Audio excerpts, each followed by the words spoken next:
Department here at the Alabama School of Fine Arts. Welcome to everyone who is new to us, and welcome back to everyone who isn't.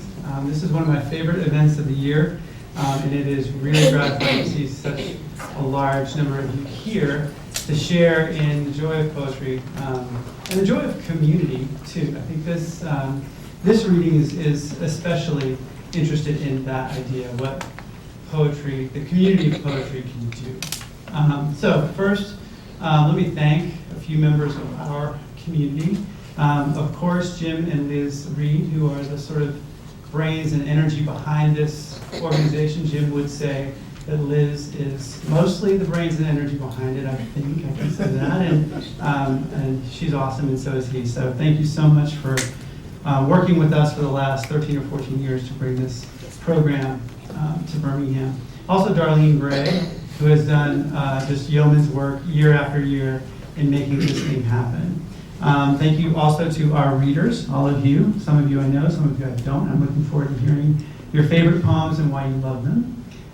Thanks too to Jack Royer. This is a really awesome evening because some of you may know that his dad, Mike Royer, was the MC for years of this program, and he had a particular poem that he read at the end of every event. I hope that Jack might be reading that one, but maybe not. Maybe he's going to read his own. Yes. At any rate, it's awesome to sort of pay it forward, and that Jack is here and he's going to keep that tradition alive. So that's awesome. He is at CBS 42.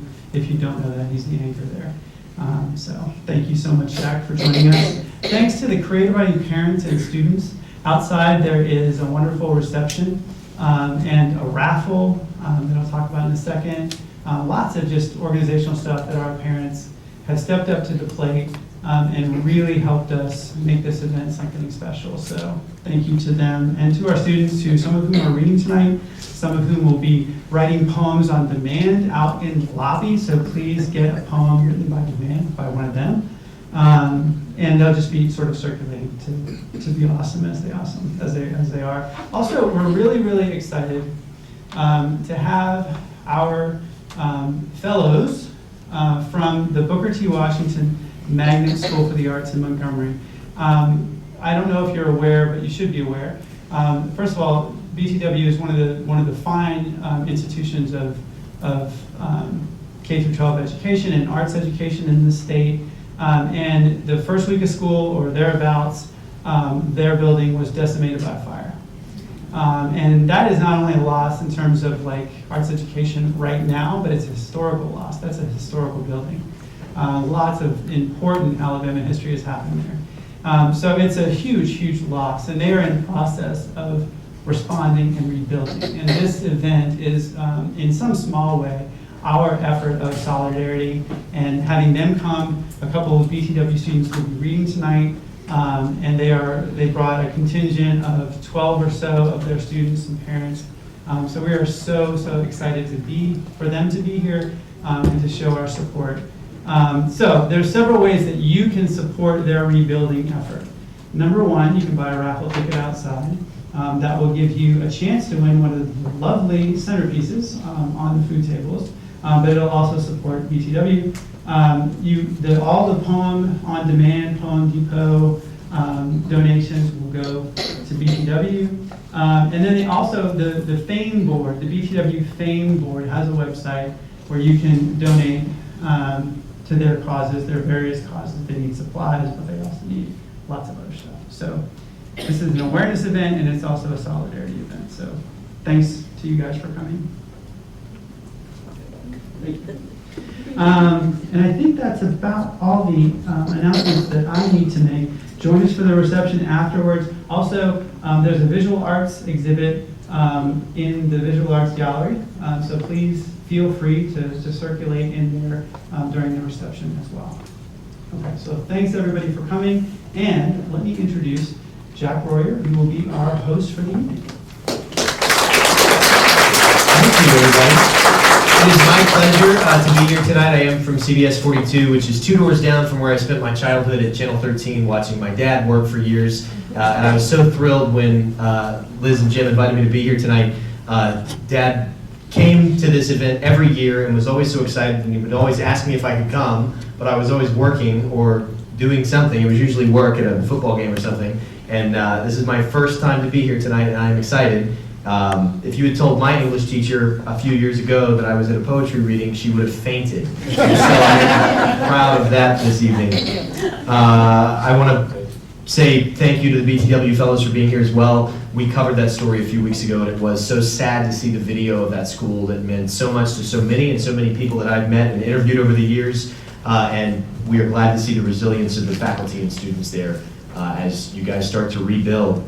For those of you that don't know, my favorite poem is, of course, dedicated to celebrating, documenting, and encouraging poetry roles in people's lives. Robert Pinsky, the 39th Poet Laureate of the United States, founded the Favorite Poem Project shortly after the Library of Congress appointed him to that post in 1997. Irene Latham, the 2007 Alabama Poet of the Year, initiated this Birmingham version of the project in 2006. We said thank you to the correct people. We want to say thank you again to TJ from ASFA, to Booker T. Washington Magnet School of Montgomery, the Birmingham Arts Journal, parents of creative writing students for the reception.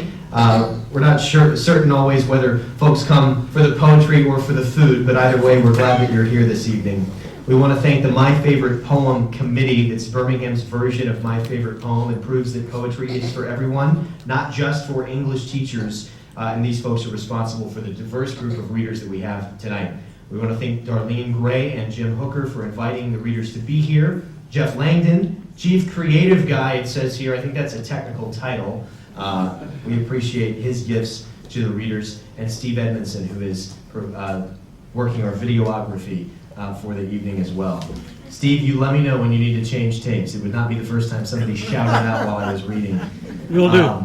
This is a fun event for me. I usually have to stick to the words in the prompter, but tonight I'll get to read a poem at the very end. I'm afraid it might be the longest one on the roster tonight, but my read rate is pretty quick. And all right, let's get to the poetry and our first reader. Anna Butcher is a senior at ASFA who lives in Hoover, and her favorite poem is Forest Fires by Sarah Key. Anna.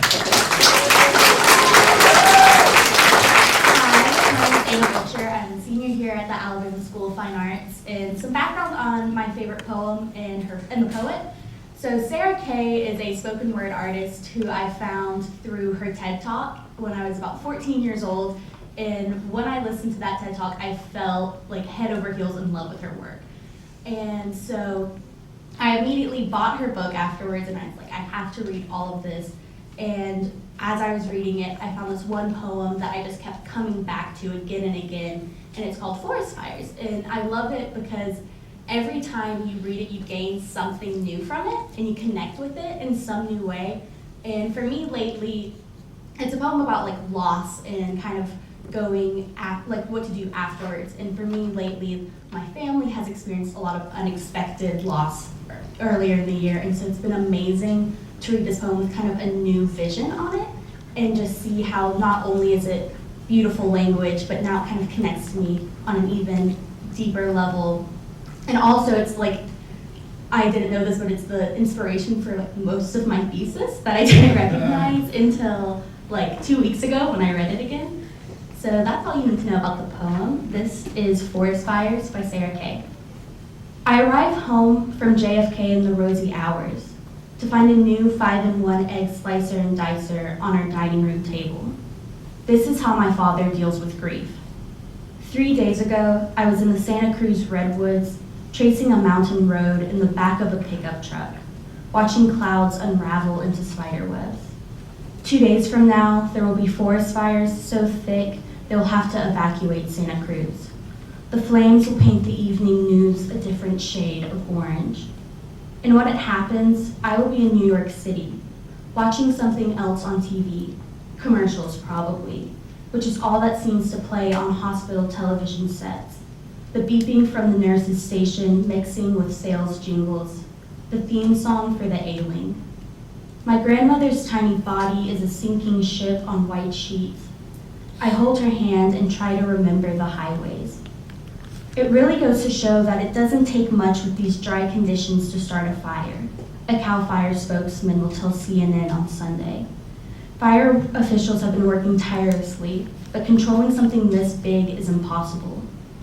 My mother will point at the celluloid flames, remind me how lucky I am, how close I have been, how narrowly I missed this disaster.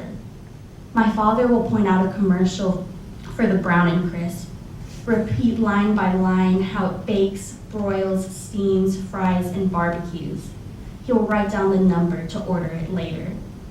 3 days ago, I was barefoot, balancing on train tracks, the full moon an unexpected visitor, the smoke-free air as clean and sharp as these city lungs could stand.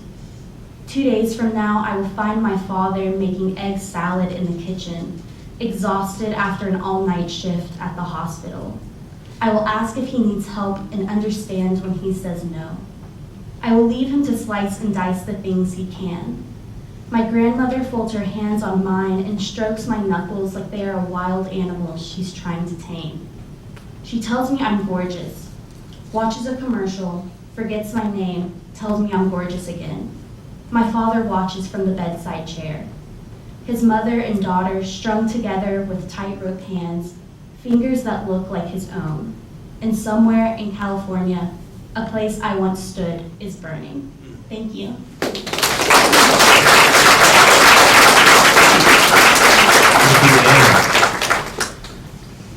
You know, this event has often been a family affair. We mentioned my dad, and Ben Allen IV is following in that tradition. His mother, Janice, read her favorite poem in 2016, and Ben is a pharmacist at UAB and lives in Vestavia. His favorite poem is well known to many of us. I hope you've heard of it. It is The Road Not Taken by Robert Frost.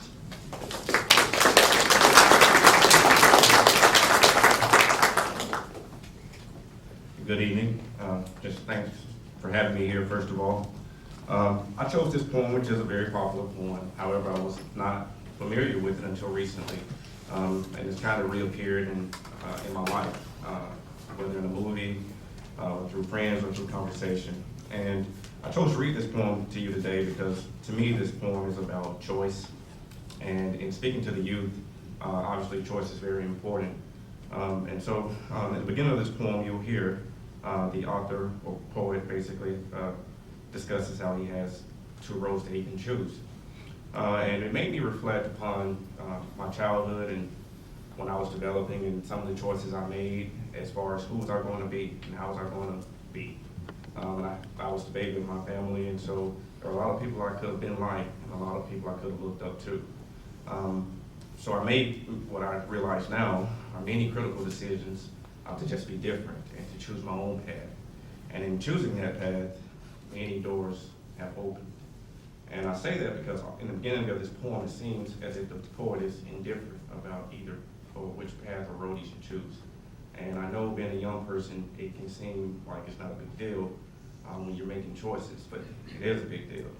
And every choice may not be crucial, but every choice contributes to your long-term route. And if you make the right choices, even though we don't consciously always know the result, but if you make the best choices, it should lead you down the best path. So that's why I chose this poem. The Road Not Taken by Robert Frost. 2 roads diverged in the yellow wood, and sorry I could not travel both and be one traveler. Long I stood and looked down one as far as I could, to where it bent in the undergrowth. Then took the other as just as fair, and having perhaps the better claim, because it was grassy and wanted wear. Though as for that, the passing bear had worn them really about the same. And both that morning equally lay in leaves, no step had trodden black. Oh, I kept the first for another day.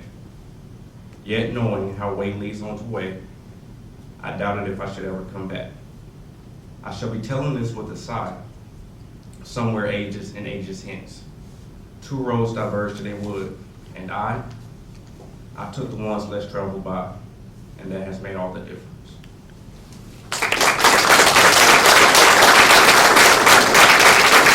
Thank you, Ben. There's a daily fight in our editorial meeting in the afternoon at about 2 o'clock over who covers what story, and often who covers what story is determined by who's closest to the issue that it's going to be centered around, or who has covered it before, and that sort of thing. And oftentimes, I or Sherry or somebody in the room will fight for one person to cover a particular story because we know that their voice will be appropriate for it, or their experience will be appropriate for it. And I'm struck, and just by listening to our first two readers tonight, how everybody's voice reading a poem we might have all read 100 times sounds different each time, and sounds unique and is special, not only to each person, but is different to us. And I'm so lucky to be here tonight for that. Our next reader this evening, Marie Vella, is a full-time nanny. She lives in Homewood, and her favorite poem is Hope is the Thing with Feathers by Emily Dickinson.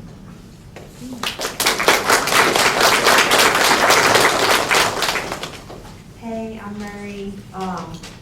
I chose this poem because Emily Dickinson has always been a poet that I've really liked and admired since I started reading poetry back in middle school, and I could always find meaning in this poem and hope and encouragement. And I actually have a book of Emily Dickinson's poems sitting by my bed, and somehow I always get brought back to this one. So that's why I chose my poem. Hope is the thing with feathers that perches in the soul and sings the tune without the words and never stops at all. And sweetest in the gale is heard, and sore must be the storm that could abash the little bird that kept so many warm. I've heard it in the chillest land and on the strangest sea, yet never in extremity it asked a crumb of me.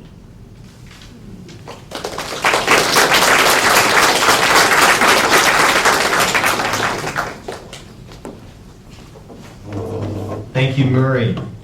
Beverly Bradford is up next. She volunteers with the Birmingham Arts Journal, who is one of tonight's sponsors. I probably should say which is one of tonight's sponsors. This is not the room to be in to make grammatical errors. She is a retired educator who lives in Cook Springs. Feeling the need for a bit of levity these days, Beverly will read two of her favorite poems. Excuse me. What we do about that? That's not in the script, Liz.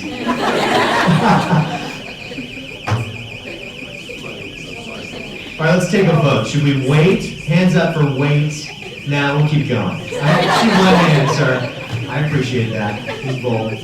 Beverly will be reading two poems accompanied by a lovely squealing siren. The poems are Allison Beals and Her 25 Eels and Falling Up, a personal favorite, both of them by Shel Silverstein.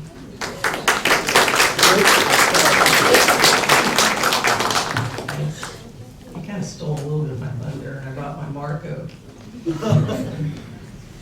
When Liz and Jim asked me to be a reader this year, I think the first thing I presented to Liz was a blank face, but the voice in the head was saying, yikes, do I have a favorite poem? So I thought, no, I have a lot of them, but I'll have to dig out some books. And I was thinking, I think it should be something that speaks to the times that we're in now. Something a little deeper, something layered, but overall with a hopeful tune to it. Yeah, that's what we should do. Maybe something that you can take with you, say, yeah, maybe chew on a little bit. And then I had a nanosecond of clarity. I said, nah, that's not what we want. That's not what we need. We need Shel Silverstein. Yes. And Falling Up is the book. He's had a gazillion books, but Falling Up is the name of the book. And one of my favorites from this book is called Allison Beals and Her 25 Eels, E-E-L-S. Allison Beals had 25 eels. She used 4 for skateboard wheels. She used 1 as a hula hoop. She used 1 to stir her soup. 2 of them, with silly faces, she used for sneaker laces. 1 was a band to tie her hair. 2 were earrings dangling there. 1 was a ring upon her hand. 1 made a perfect wristwatch band. 1 of them held her cup of tea. 1 held the bandage on her knee. One was a belt for her cut-off jeans, one held up her magazines. One was a necklace that never would choke. One was a bra strap in case hers broke. One was a wobbly baton to twirl. One held a banner that she could unfurl. One was a bracelet that wouldn't unwind. One was a lovely Valentine. The electric one was a lamp that shined. And one got a new job on page 59. And I'll leave it up to you to find page 59 and see what her new job is.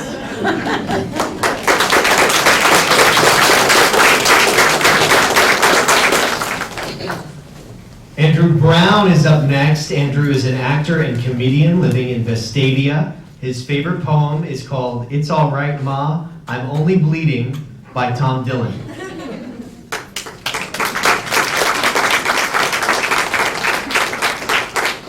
Microphone check, 1, 2, 1, 2. Can everybody hear me? Okay, this is by Bob Dylan. I chose this poem for a lot of reasons.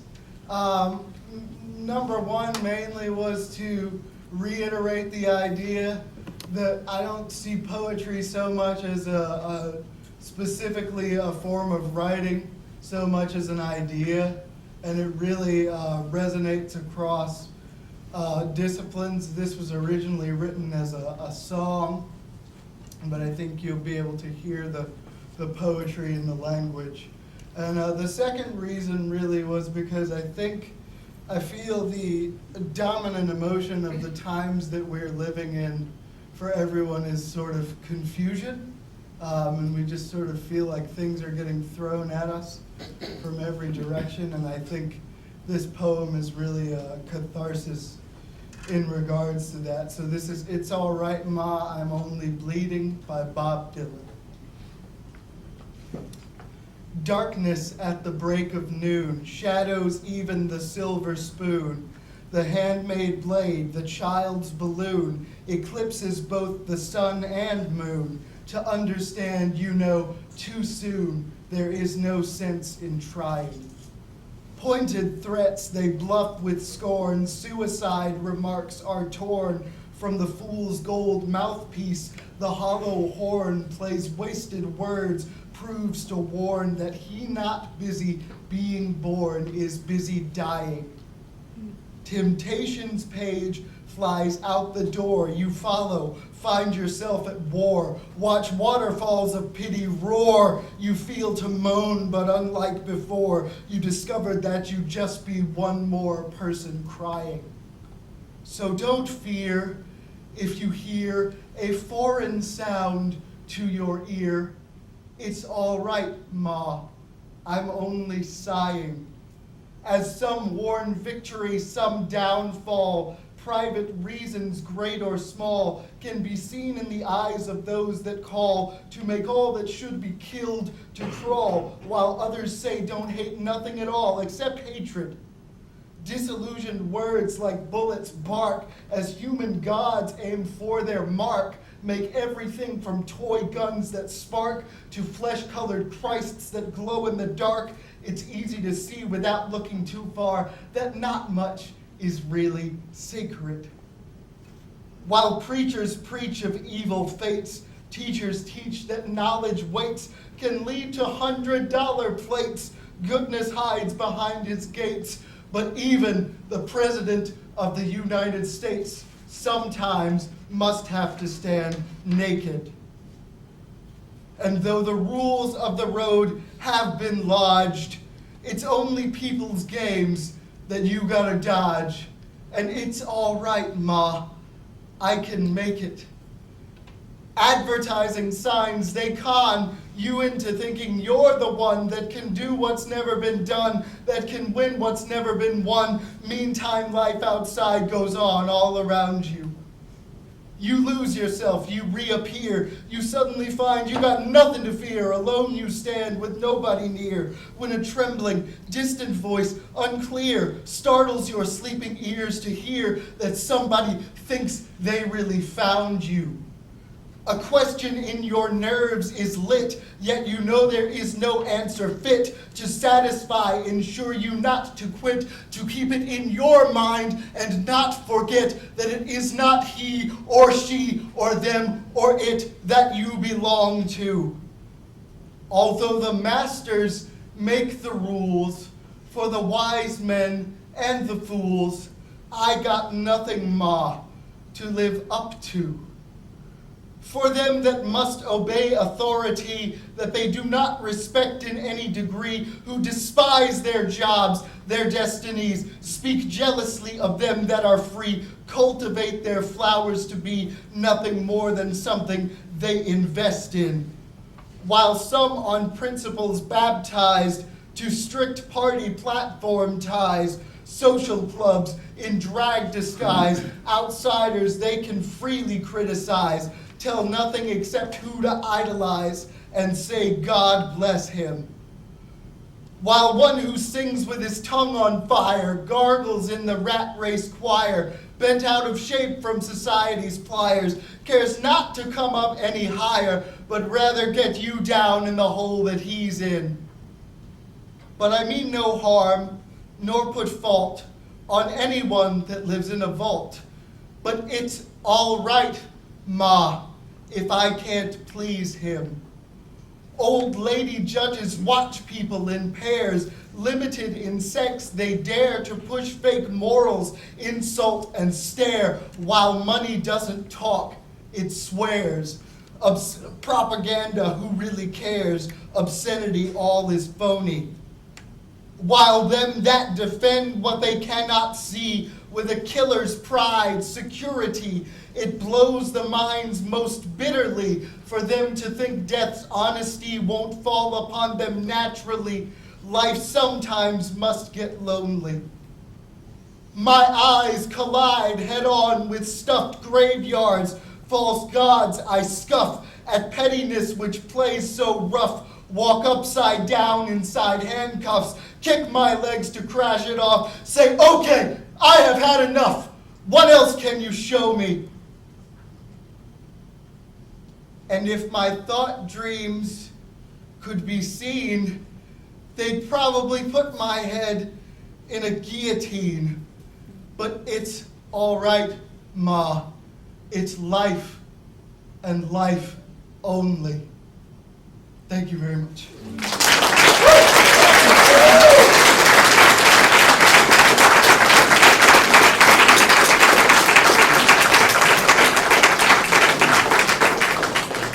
Wow, I think he did it better than Dylan personally.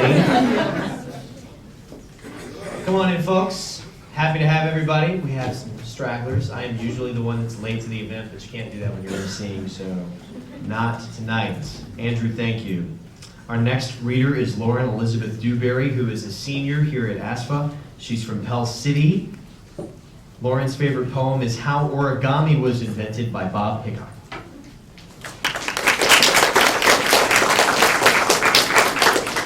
Hello, everyone. I'm Lauren Elizabeth Dewberry. I'm a senior here at ASFA. I want to thank everyone who put this event together and my teachers for letting me do this, because that must have taken a lot of trust. But today I will be reading How Origami Was Invented by Bob Hickok. I read this poem first time last year in Miss Rinkehammer's poetry class, and the first thing I did was take a picture of it and send it to everyone I knew on my Snapchat list, because I can't get over how beautiful this poem is, and it asks so many questions of the reader to decide what you think it's about and what you want it to be about. And every line just brings a new idea, and it's something I want to incorporate in everything I write from here on out. But yes, How Origami Was Invented. The last I went to confession was to whisper, I like being alone. I was penanced to sing Stayin' Alive 100 times. Solitude almost tastes like grapes. Of course not, but alone I can think such things. There's no one to counter strawberries. Particularly, the big holidays are a good time to have conversations with buildings. Everyone's gone. To talk with buildings, you merely lean against them. They do the rest. Brick is thrilled to be touched. Marble, I shun marble. So haughty. Cities need to be alone, and oceans and the moon get too much credit. Let's leave it out of this. I've been given vast sympathy for this affliction. Did you know the face of someone who thinks you're a loser / psychotic looks like a photo of Nixon lifted from newspaper with silly putty and stretched? While thinking of that sentence, remember this isn't a science. If I was not alone sometimes, I'd all the time not want to be with people. This because we invented spandex and chit-chat. Other species invent beehives and asexual reproductions and spots on wings that look like eyes but are just spots. Sometimes I wish the mouth looked like the mouth but was just the mouth being kissed. The mouth kissed both presents and works against solitude. If that idea was origami, I'd refold it into a heron. I can't, not yet. But I'm alone this weekend, and there's paper everywhere on which I've tried to write a clear path to you. Thank you.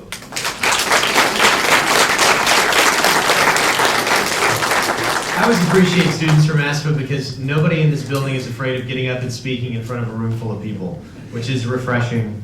Thank you so much, Lauren and Elizabeth. Our next reader tonight, Judy Jones from Highland Park. That means we're neighbors, Judy. Yeah. We're gonna hang out. She is a retired banker, and reportedly, I am told, this is unconfirmed information, she is the maven of Southside. Yes. There we go. Some support in the room. Judy Jones is here to read her favorite poem, which is There Are Men Too Gentle to Live Among Wolves by James, kindly named Kavanaugh.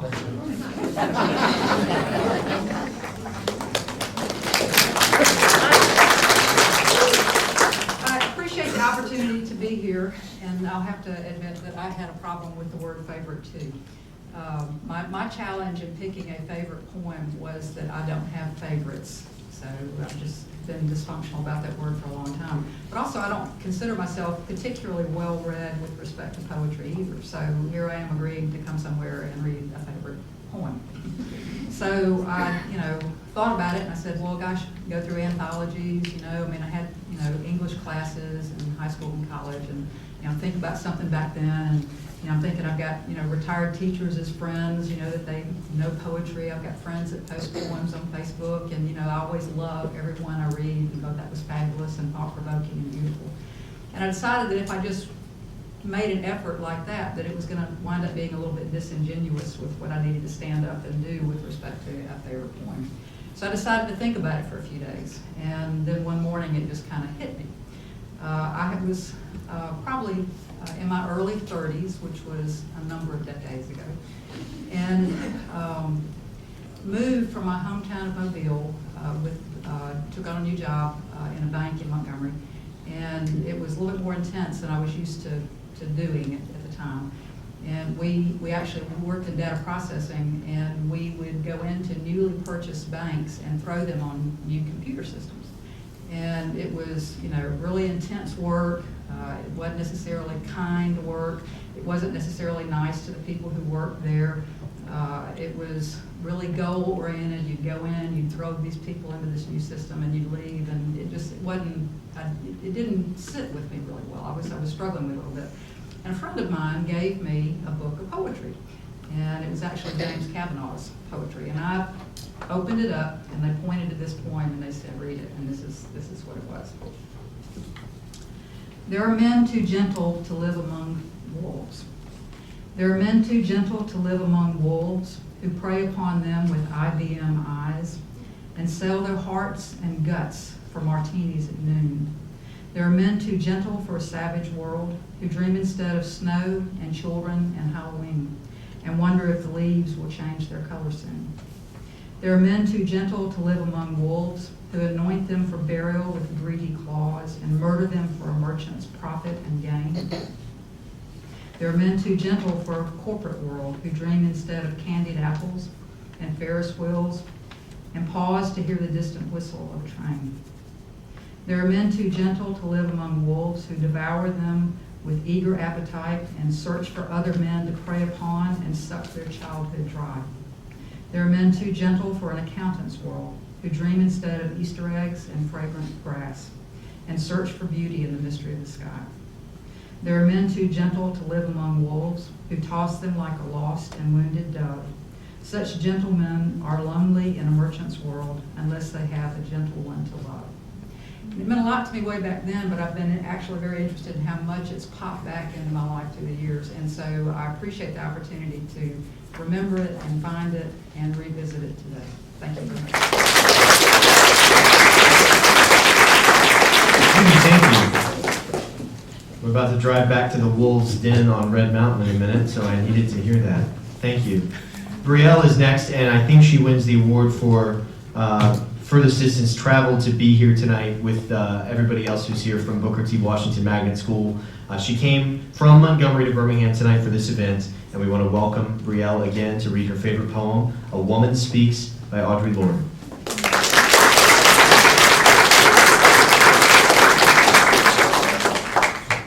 Hello, I'm Brielle, and I know I look angry, but I'm happy, I promise. I chose this poem because it's honestly the best combination of class and sass that I've read. It's so bold, and as you read it, you can see different perspectives in each line that she writes. And it kind of incites a deep thinking inside of you to think about what she's saying. And as it goes, it changes. And it's so upfront and honest that it's just, you'll see. Moon marked and touched by sun, my magic is unwritten. But when the sea turns back, it will leave my shape behind. I seek no favor, untouched by blood, unrelenting as the curse of love. Permanent as my errors or my pride, I do not mix love with pity, nor hate with scorn. And if you would know me, look into the entrails of Uranus where the restless oceans pound. I do not dwell within my birth nor my divinities, who am ageless and half grown and still seeking my sisters. Witches in Dahomey, wear me inside their coil cloths as our mother did mourning. I have been woman for a long time. Beware my smile, I am treacherous with old magic. And the noon's new fury with all your wide futures promised. I am woman and not white.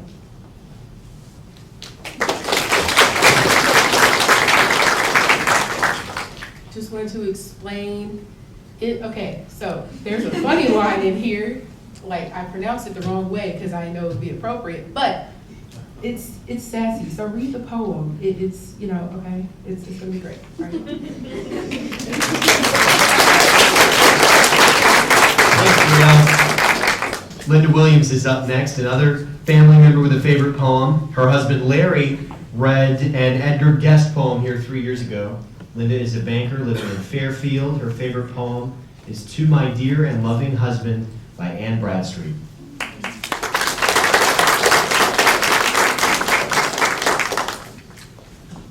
Hello, I'm Linda Williams, and I would like to thank Liz for inviting me.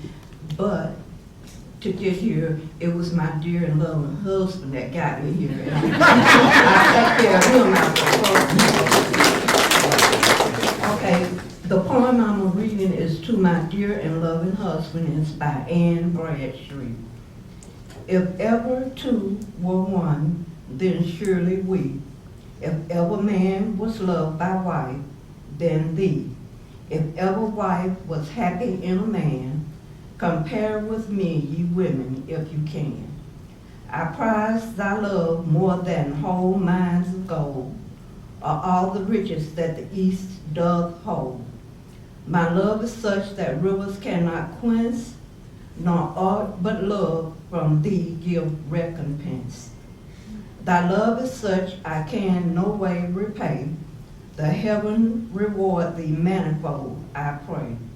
Then while we live in love, let's so preserve, that when we live no more, we may live ever. Thank you.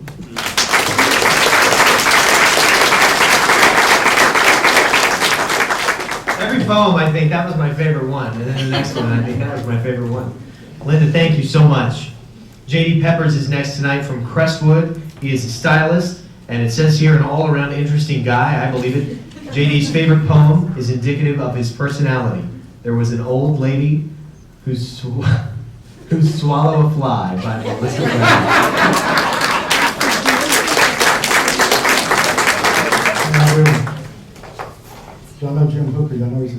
talker, that's how I got here. This right here was introduced to me when I was a kid. I had an accident, and this lady just came up and started singing this poem to me, and it kind of took the pain away. Since then, I've used it in cutting hair, get kids to, settle down, or if I just had to make a bad situation good, I'd kind of just start saying this, and it would kind of change the situation. So here it goes. I know an old lady who swallowed a spider that wiggled and tickled so deep inside of her. She swallowed a spider. Man, I'm starting this stuff. I'm sorry. I know an old lady who swallowed a fly. I don't know why she swallowed that fly, but I guess she just might die. I know an old lady who swallowed a spider, which wiggled and tickled so deep inside of her. She swallowed that spider just to catch a dad-burned fly. God only knows why she ever swallowed that fly. I guess she'll die. I know an old lady who swallowed a bird. You'd say, how absurd for a woman to be able to swallow a bird. She swallowed a bird just to catch a spider which wiggled and tickled so deep inside of her. She swallowed that spider just to catch a dad-burned fly. God only knows why she ever swallowed that fly. Perhaps she'll die. I know an old lady who swallowed a cat. Can you imagine that? To swallow a big, fat, furry cat. And she swallowed that cat just to catch a bird. She swallowed that bird to catch a spider, which wiggled and tickled so deep inside of her. She swallowed that spider just to catch a dad-burned fly. God only knows why she ever swallowed that fly. I guess she just might die. I know an old lady who swallowed a dog. What a hog to swallow a dog. She swallowed a dog just to catch a cat, swallowed a cat to catch a bird, swallowed a bird to catch a spider, which wiggled and tickled so deep inside of her. She swallowed that spider just to catch a dad-burned fly. God only knows why she ever swallowed that fly. Perhaps she'll die. I know a lady who swallowed a goat. She opened her throat and down went the goat. She swallowed that goat just to catch a dog, and swallowed that dog just to catch a cat. Swallowed that cat to catch that bird. Swallowed that bird to catch that spider which wiggled and tickled so deep inside of her. She swallowed that spider just to catch a fly. God only knows why she'd ever want to swallow a fly. But I guess she just might die.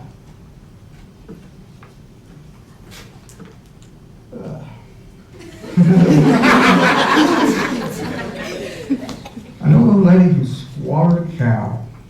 You'd say, how could she ever swallow a cow? But she swallowed that cow just to catch a goat, swallowed that goat to catch a dog, swallowed that dog just to catch a cat, swallowed that cat to catch a bird, swallowed that bird to catch that spider which wiggled and tickled so deep inside of her just to catch a dad-burned fly. Perhaps she just might die. And I know an old lady who swallowed a horse, and of course, you know the lady died. And I just wondered, was it a horsefly that she swallowed in the beginning? Was it a horsefly? That's what we call burying the lead. I like it. Lee Gaines is with us, another Booker T. Washington Magnet School student, a sophomore. We want to welcome Lee, and it's obvious there is a sense of humor involved here because you're about to hear What You Should Eat Before Reading the Poem by Richard Hong. Oh, wait, it says here, the Booker T. Washington group visited the Pizitz Food Hall tonight. So we do wonder, what did y'all choose to eat? That is the question.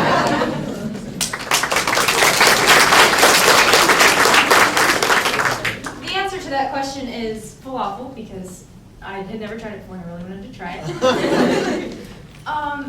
Anyway, my name is Lee Gaines, and I'm a student at Booker T. Washington Magnet High School as a student program. And when I first heard about the reading and was told that I might have a chance to read in the reading, I was like, oh, I totally want to read the reading. I mean, yeah, sure, I'll get super nervous in front of a crowd of people and talk too fast, but you know, I totally still want to read. And so then our names were put into this hat, and we got drawn, and well, you know, here I am standing in front of you. My name got drawn. I was not expecting that. Anyway, my favorite poem is What You Should Eat Before Reading the Poem, and I apologize, I don't think it's all that funny, but you guys might find humor in it. I discovered this poem in Richard Hogg's poem anthology that I wrote for a summer reading project. Honestly, I think everybody should read it. Everybody should read the poem anthology and all the poems in it. Whether you like poetry or not, you will find something in it that you like. It's not just poetry, there's a whole bunch of other stuff in it. Anyway, this poem did not hit me the first time I read it. I read it and I was like, oh, cool, words, this is nice. And I went on reading because, summer reading, you kind of want to finish those books. But the second time I was reading it and I was sitting on the beach with my mom, and when I finished reading it, I was like, whoa. Like, whoa. And my mom asked me, wait, what's whoa? And so I read it out loud, and when I finished it, she said, whoa. This poem, once again, is What You Should Eat Before Reading the Poem by Richard Hogg.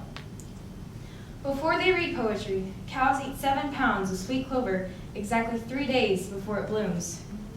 Before they eat poetry, carp tastes the bottom of the pond, savoring 1,000 textures: silt, gravel, intricate strands of old algae. Before they eat poetry, buzzards prepare themselves by long fasting. They engorge in a crowd on a dead possum. Unfortunately, you're neither cow, nor carp, nor buzzard. Eat something clean and thin. Nothing fancy, nothing expensive. A portion of common sense. Filet of dream, the honest salad of acceptance. But not too much. Like the wary, streetwise cat, come to the poem a little hungry. Thank you.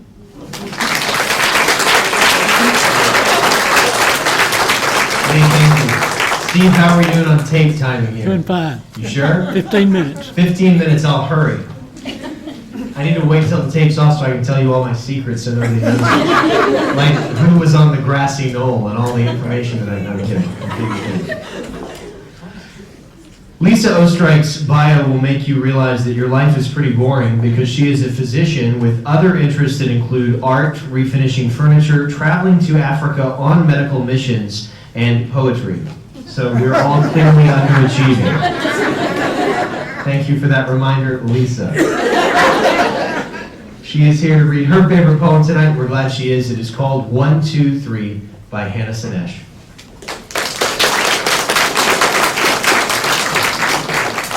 Well, it truly is an honor to be here, and I have to admit that I'm not a love of poetry.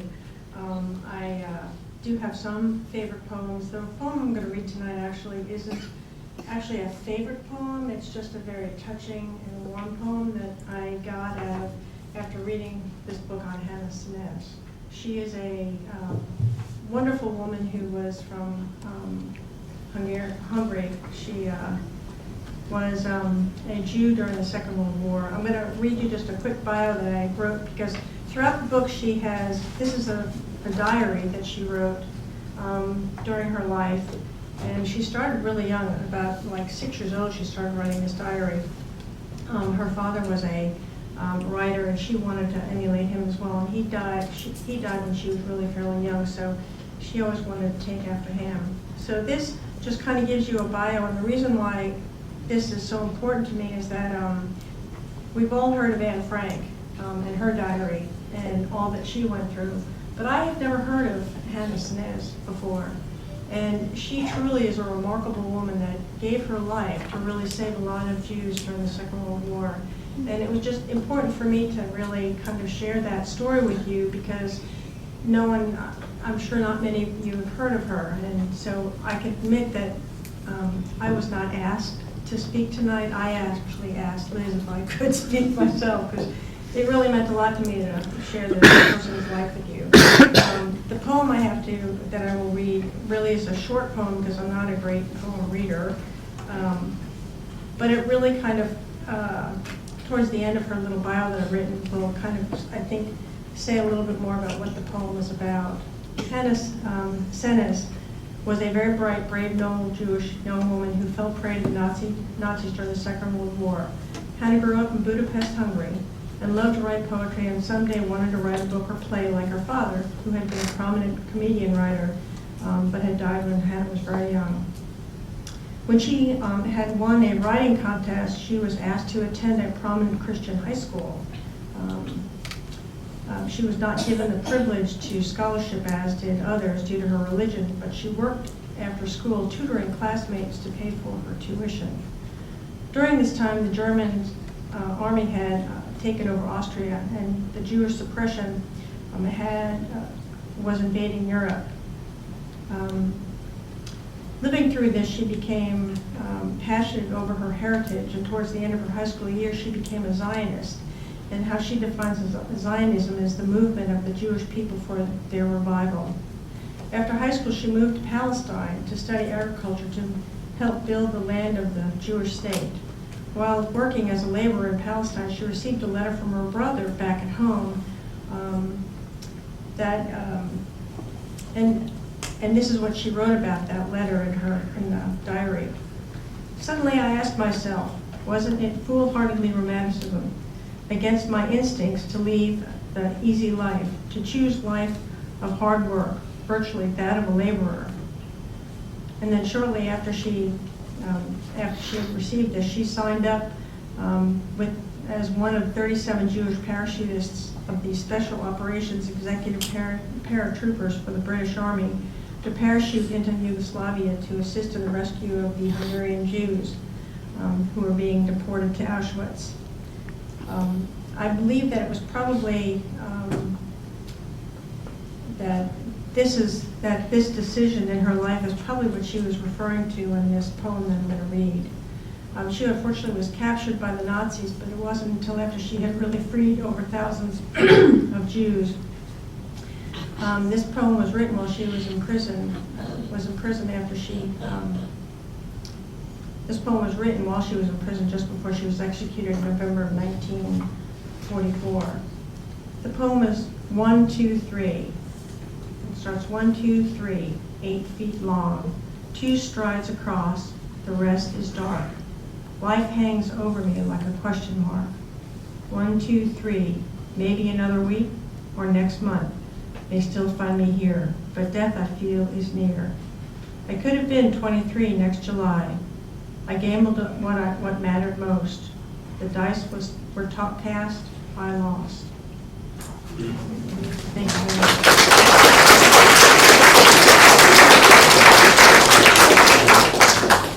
All right, well, if you want to leave, leave now because it's my turn.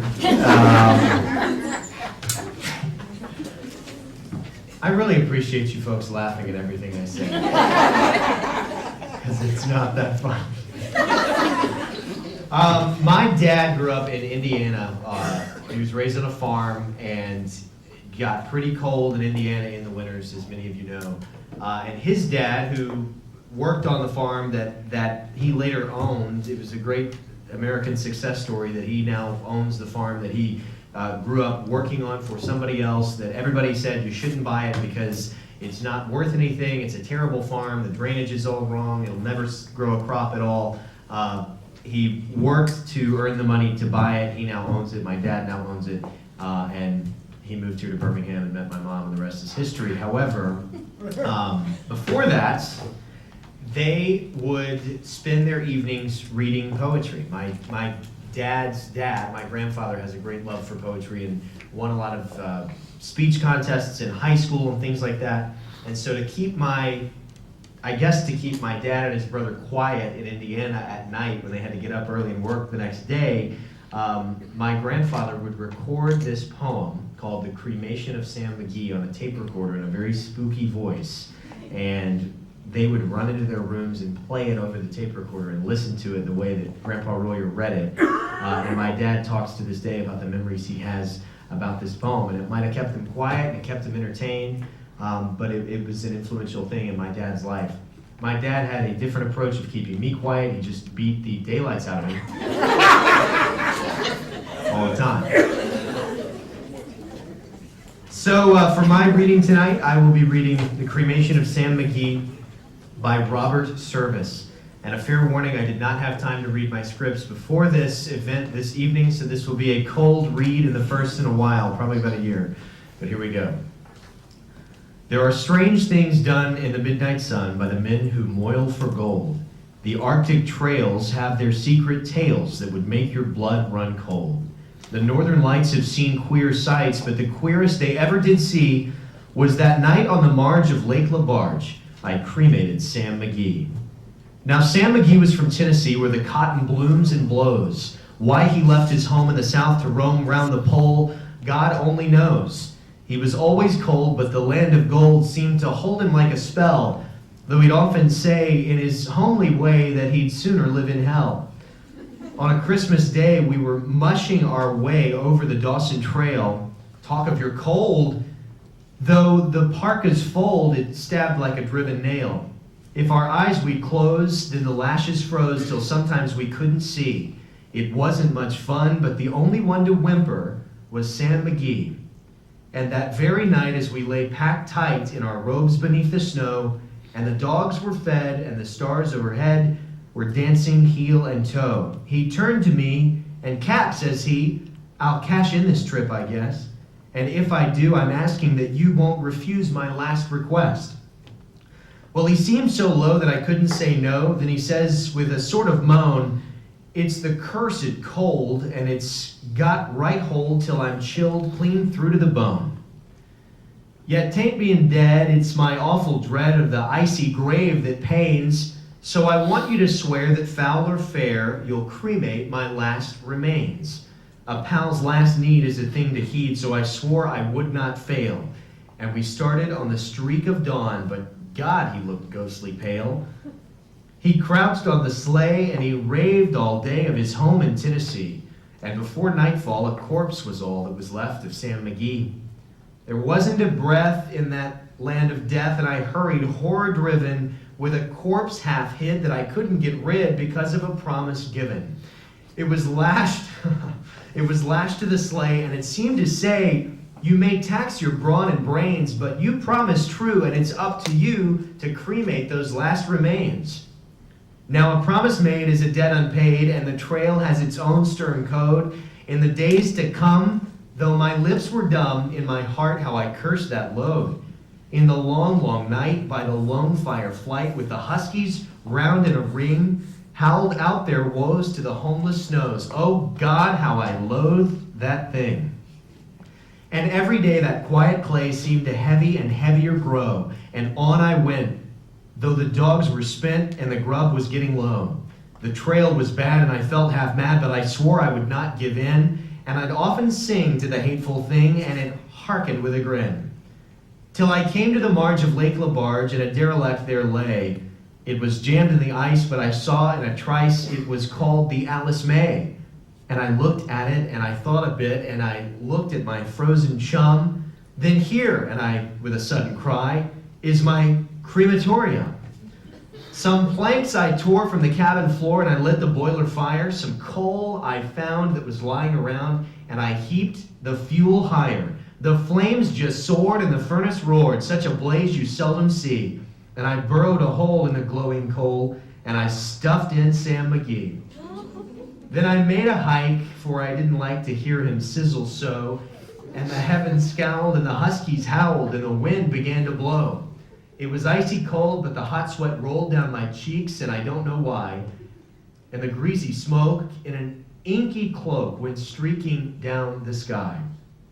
I do not know how long in the snow I wrestled with grisly fear, but the stars came out and they danced about, ere again I ventured near. I was sick with dread, but I bravely said, I'll just take a peep inside. I guess he's cooked, and it's time I looked. Then the door I opened wide, and there sat Sam looking cool and calm in the heart of the furnace roar. And he wore a smile, and you could see a mile, and he said, please close that door. It's fine in here, but I greatly fear you'll let in the cold and storm. Since I left Plumtree down in Tennessee, it's the first time I've been warm. There are strange things done in the midnight sun by the men who moil for gold. The Arctic trails have seen their secret tales that would make your blood run cold. The northern lights have seen queer sights, but the queerest they ever did see was that night on the marge of Lake LaBarge that I cremated Sam McGee. For those of you, if you stuck it through that, God bless you. I bet you're out of tape now, Steve. What do you think? 2 minutes, I'll buy your beer after this. Great. Anything else? Anybody just have a hankering to read a poem before we go? No? You want to? Come on up. Is that allowed, Liz? Oh, yeah, sure. Come on. Come on up. I'm sure I won't be on tape, though. Hey, you can be, no, he's going to change tapes when it runs out. We're here all night. What's your name, ma'am? Monica. I'm Jack. Nice to meet you. Nice to meet you. Come on up. Is this a first in the poetry reading? Yeah. Good. Well, I'm glad I asked. Monica, come on up. Would you like me to read your bio? Do you have anything you'd like me to say? You can literally make it up because nobody knows.